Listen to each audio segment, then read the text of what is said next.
I'm going to talk about two things. First off, how to lead in uncertain times. And also to really be a leader, you have to search for opportunities to lead. So we'll start with the first one. Leading in uncertain times. Right now, there are a lot of people right now nervous about things, the recession and food shortages and anything else that you hear on the news. We also have the election for, if you're in the U.S., the election coming around, and so you hear this kind of like us versus them correspondence. And I'm going to tell you right now that all of that is one big distraction from you leading others, and whether that's you leading yourself, whether that's you leading your family, you leading a community or your business or the employees that you have. Ultimately, all of this is one big distraction from you actually achieving your dreams and what you're actually here to do. Whether you believe in God or voice or anything like that, I truly believe that every single one of the entrepreneurs that have been called to be an entrepreneur has a calling to lead and expand and impact people in a really positive way. And ultimately, this leads towards you needing to become a leader. I learned this. This is not just me randomly speaking without a real life experience. So I'm going to talk a little bit about some of my background and how I learned how to lead. It wasn't actually when I first started my business in my 20s. I actually didn't even know what leadership truly was back in the day. And I didn't really know what it was to, I would read like leadership books and leadership development, but I didn't truly know how to lead. And I think it was until I was put in different scenarios that made me have to become a leader, where everybody else was kind of worried about the things. So a little bit of background. Let me tell you a quick story. So I started 3 businesses in my 20s. All 3 of them were reliant upon me. If I didn't work didn't get done. And I didn't understand business systems. I didn't understand how to make a business that could sustain and grow without my direct involvement. And so basically, I had to shut them down at the time where they were becoming more successful because I was burnt out working 60, 80-hour weeks. If you want to learn more about my story and what we do with our clients and helping them not have the same scenario happen to them, you can go to nicheincontrol.com. But ultimately, how I learned about business systems was working in a $40 billion global corporation in HR and working under the VP of HR. And we worked in a facility that had unions, and there was this kind of union, us versus them, between the management and the unions. And the unions always thought that management was kind of overstepping their boundaries and taking from them. And there was kind of like this battle that continued to happen. And my role was basically to create what's called a labor management partnership, where we're kind of uniting the groups. But it all started from kind of an idea of uniting them through training and really making it to where there was no single point of failure. Why I tell you this is because I went through a lot of different challenges where whole bodies, this us versus them, whole bodies of people had different kind of ideals and different ways of looking at their work and how to show up. And I had to battle that from a day-to-day basis where I was going against the majority. I was going against, the conformity of the union and their ideals. There wasn't anything wrong with them. It was just having to come to an understanding that there could be a future where there wasn't so much of this divide. And what happened is that over the next few years, I got promoted a whole bunch of times, and I was rolling out this training and progression program. And what ended up happening was one of the facilities became so systemized that we could get people to become independent in a very short period of time, which made it very sellable. And the facility that I had been working in got sold to another company. And during this time, everybody was really afraid. They were nervous. It was uncertain times. And I had to basically start meeting with them and giving them a vision of the future that was a lot different than what they may have thought was possible, that they were focusing on, and had to kind of guide them to think about what kind of possibilities this opens up for them that's different than what they had thought before. And they have to let go of kind of like these negative thoughts or gossip or rumors about things in order for them to embrace the possibility of the future. And so in 2019, that was basically what had started this process for me of being able to step into leadership. And in 2020, as we all know, COVID hit. And this was another time where I had to step into leadership, not only as a family member, as a husband, a father, but also within that business as well.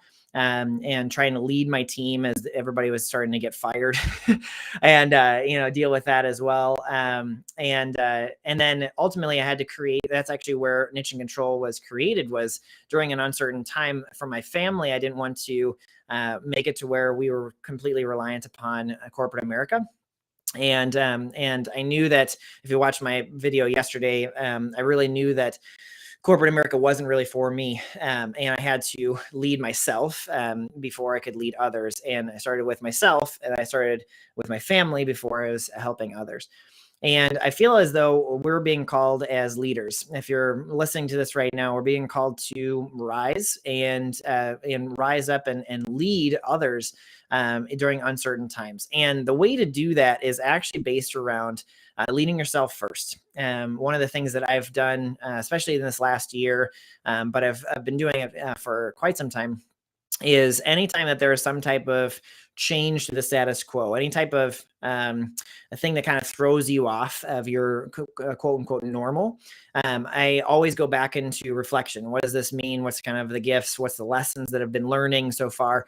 And get to a point where I have certainty and confidence in myself before I can lead others. And this a lot of times comes from removing distractions and getting really clear on where I am right now and where I want to go, and what am I willing to give up in order for me to embrace this newer future, right? And when I get that kind of certainty, it comes across in many different ways, but a lot of times it's based around the certainty and confidence that I come as a leader and show up as a leader today.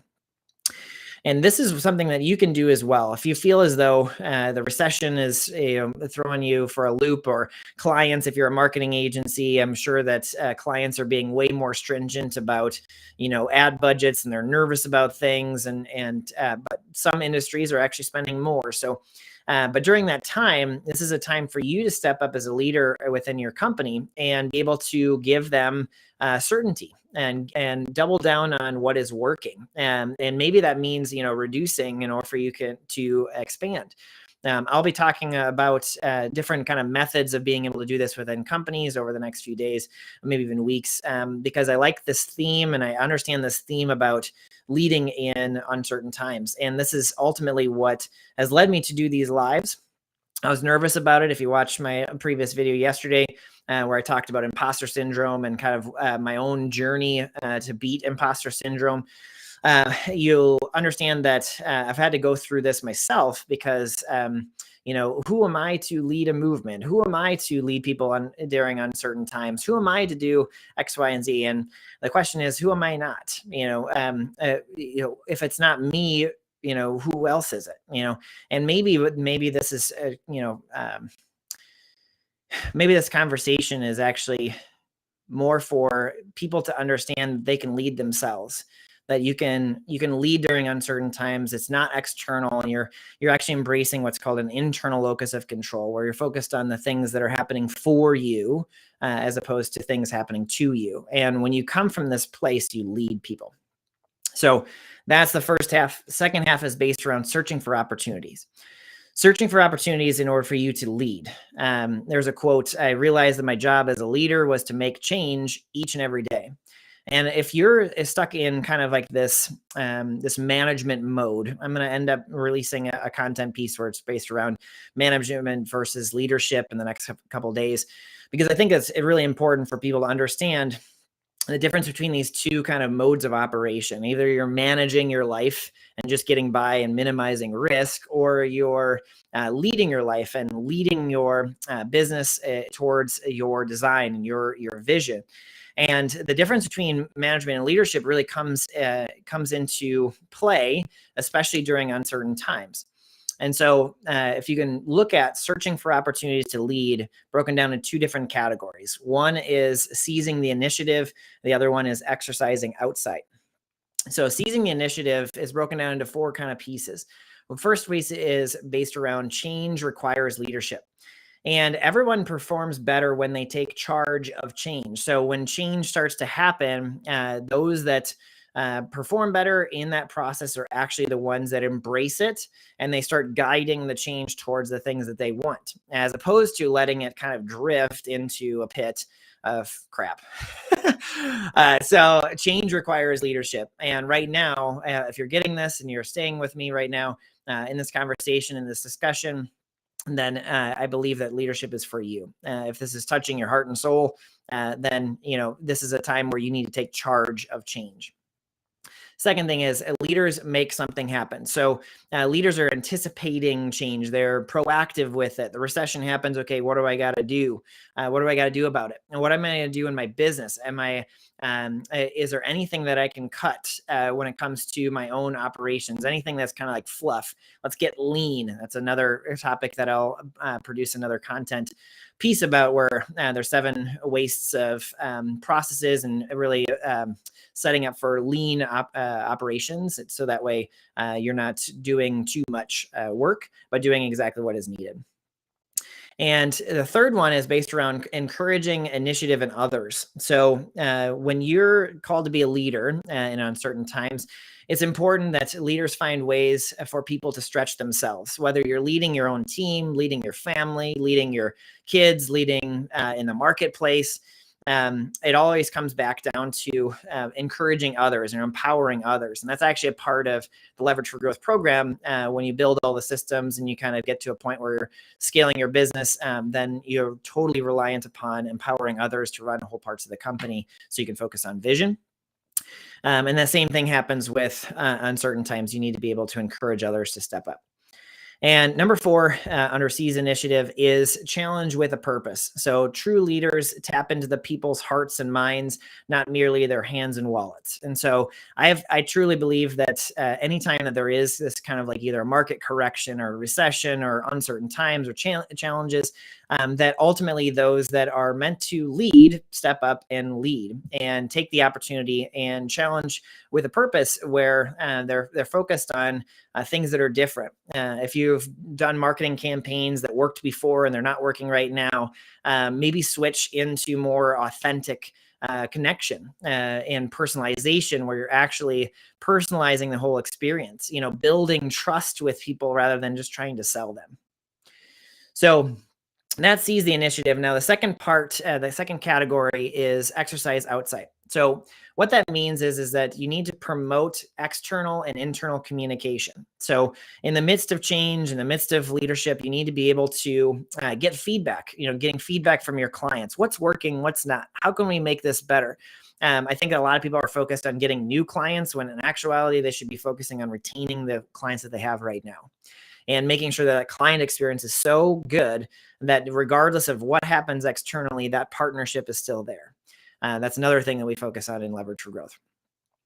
Another thing is let ideas flow freely from the outside in. So getting that feedback from the external environment, because innovation is needed during uncertain times, and innovation requires more listening and communication than it does routine work. So if you find yourself in this kind of routine work, you need to be able to listen, step back for a second, observe what's going on right now, listen to customers, see what is going on right now, what issues kind of come up.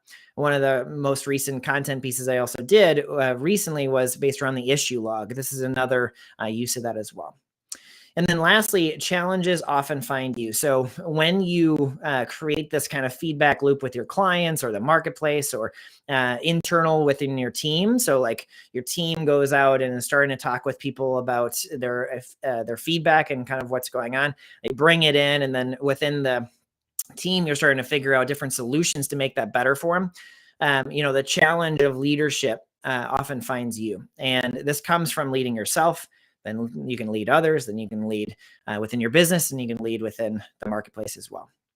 So some actions for you if you're watching this. 3 things. Treat every job as an adventure. So the job as a leader, the job that you're doing right now, treat it as an adventure where it's not always going to be just a straight shot. Sometimes different wrenches kind of come into your plans, and you have to adapt and be agile in order for you to get to the goal.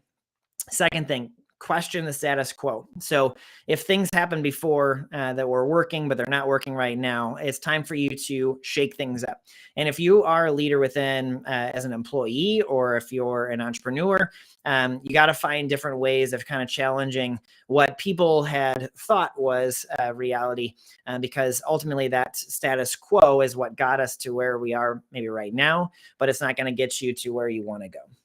Number 3 is send everyone shopping for ideas. So if you do have people following you, and if you're watching this and you have a whole bunch of different subscribers and people watching your content, and you've gotten that attention, having people look for different ideas on certain things that are touching the hearts and minds of people is a good way of doing it as well.